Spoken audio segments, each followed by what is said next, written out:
45'imizni ham kesib ko'rdik. Sababi joy tashab turib, o'rtasidan kesganimiz hisobiga tushgan joylar bor, lekin ham bog'liq bo'lishi mumkin.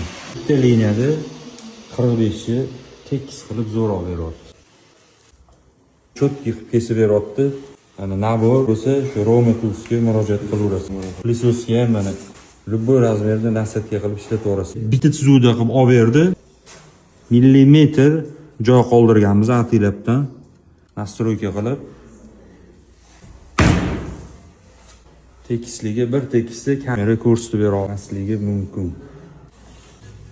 45 zavodmas tarafdan kesdik, ya'ni kafilni o'rtasidan boshlab 45 ochib yubordik. O'shaning hisobiga ozgina tushgan joylar bor. Ishimizni bir-biriga qarama-qarshi bo'lib qoldi, lekin mana 0